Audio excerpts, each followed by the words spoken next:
What's up, everyone? Today I'm going to go through a couple of news items I found interesting, but sadly not in the good way. Starting off is, I bought MKX recently, well, Mortal Kombat, and when you know, Warner Bros. Got to their old using antics again and put DLC into the game. Now, I knew beforehand DLC was going to be coming out for this game, but the level that they've gone to with microtransactions is after reaching a whole new point. When you would boot up the game, if you go into the store, first of all, Goro's there, and for some reason you can get him when you pre-order. But here's the thing, if that's the case, that means he's already on the disc. Which means, if you didn't pre-order, you have to spend, as I say, €5, dollars, wherever it is, to buy him. See, pre-order bonuses like this are just stupid. Like, if it's an alternate costume or something, fine, that's decent, it's grand, but to hold off a character in a fighting game, it's not exactly good business practice. It doesn't seem, it's like a giant fuck you to the consumer.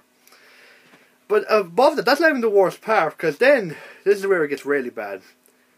They have microtransactions in Mortal Kombat 10, which are easy fatalities. What this means, instead of after a fight you enter in a combination, which to be fair are fairly simple anyway.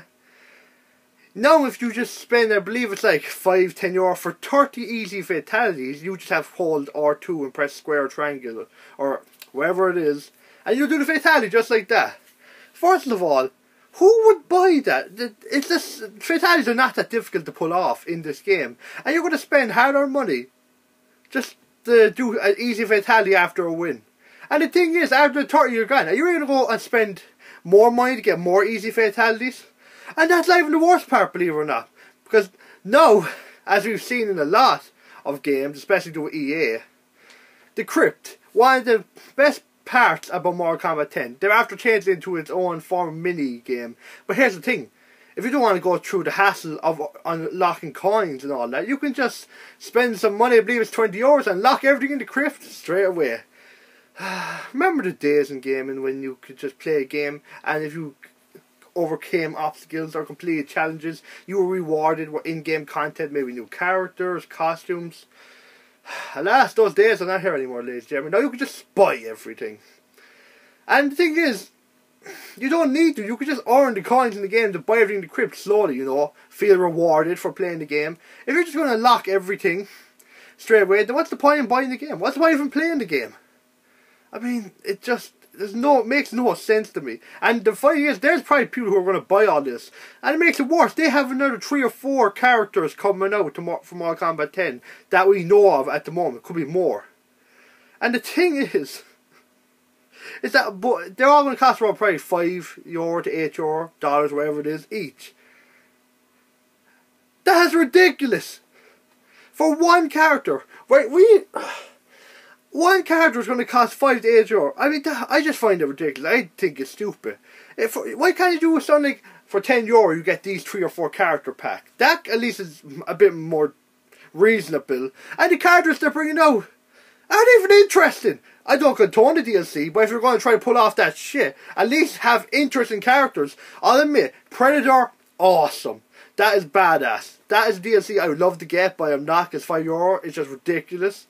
But it's badass. Jason, cool. Freddy was in the other one. Would have made more sense to put Jason back in MK9, where Freddy was, but alas. But then we have Tanya and Tremor, or Terror, whatever his name is.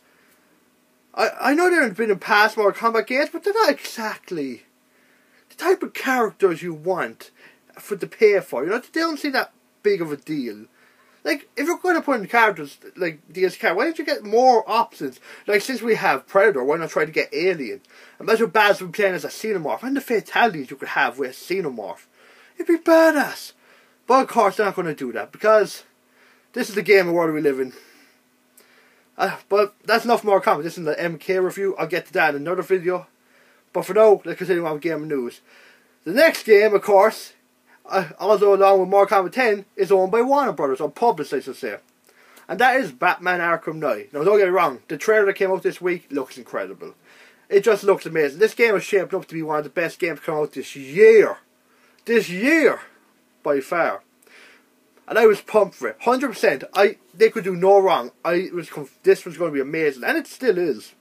But there's something now that's it's just kind of puts me away slightly from buying the game, and that is the season pass, which it costs $40, I believe, or over in Ireland or Europe, €45. On top of paying €70 to €75 or $60. See, this whole money thing is just going to get crazy. I'm just going to refer to it in euros for the moment. It just makes it easier for myself, for any of you American people watching, or where any country you're in. Anyway, I digress. The thing is, you gotta spend €75 in Ireland, in Europe, well, in Ireland, anyway, as far as I know, and then you have to pay another €45 on top of that. That's almost the price of the game. And the thing is, they don't tell you what's going to be in it. They don't tell you when it's going to be released. And most of all, they're doing this before the game even releases. They said there's going to be some story content, some new races for your Batmobile, like challenge races, yay, and costumes and skins. I remember the days when you get these decent expansions. You know, at least if you were going to pay that much money for new content, it at least made it worthwhile. Like, for example, a bit of good news that Witcher 3 is coming out in next month, May, and they have released information that they're going to have 2 expansions. But here's the thing. First of all, they only cost, from my knowledge, maybe €10, €20, $10, $20. And they're going to be coming out the first part of DLC will be coming out a couple months after the game is released. And then further on, the second part. But they've said, like, the €10 one will be around 10 hours, 20 will be 20. It's reasonably priced. It's coming out afterwards. And more likely it's going to be good DLC, judging by the developers, past history. And most of all, people, they're not asking for a season pass. They're simply saying, this is coming out then. If you like the game, buy it.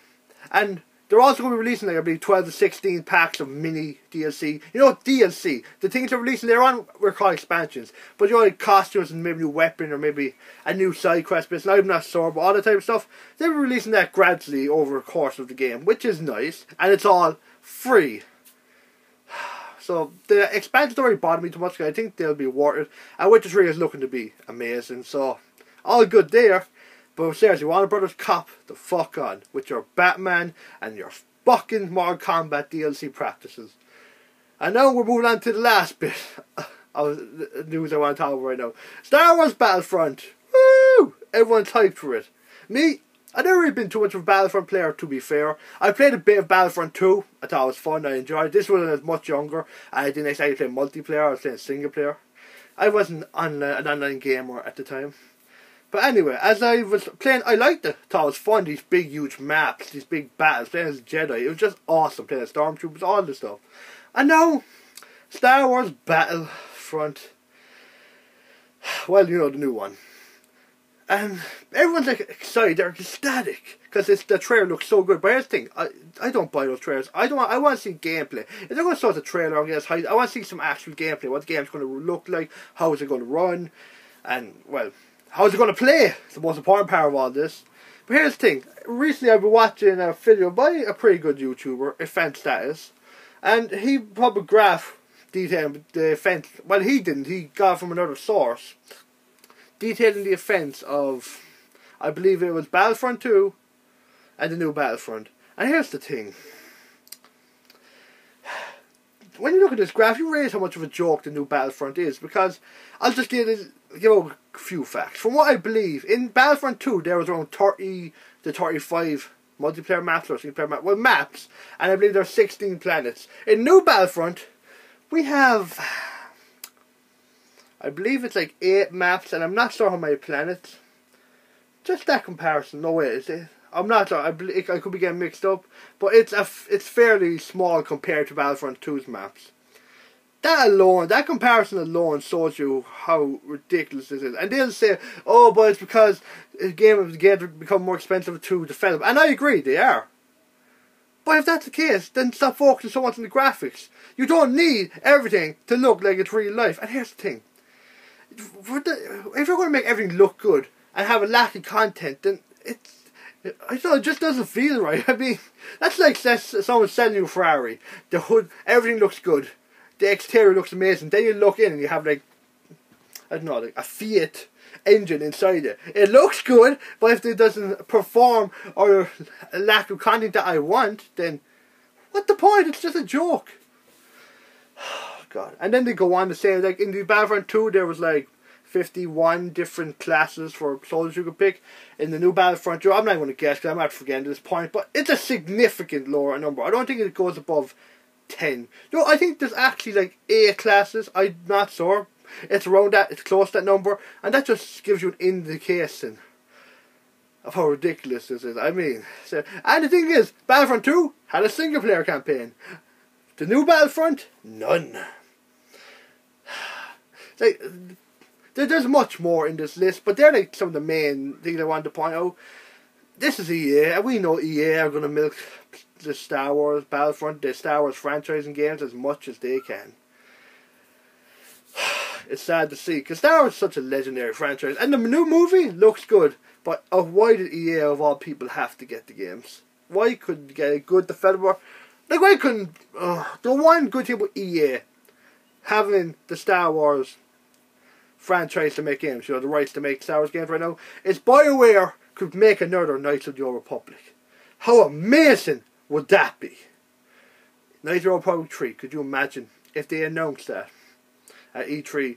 Okay, maybe not this year. Mass Effect 4 releases next year. E3 after that, we're going to be wondering what's going to be the next BioWare game. We've had Inquisition, we've had Mass Effect 4. 2 years later, 2 years time, Knights of the Old Republic 3. Or they're working on a new IP. So that could be it. I don't know, maybe a Star Wars game, but it'd be a nice thing to see. Well, that's all I have to rant about today. So, as always, thank you for listening. If you like, leave a comment, tell me what you think, like, subscribe, and I'll see you next time.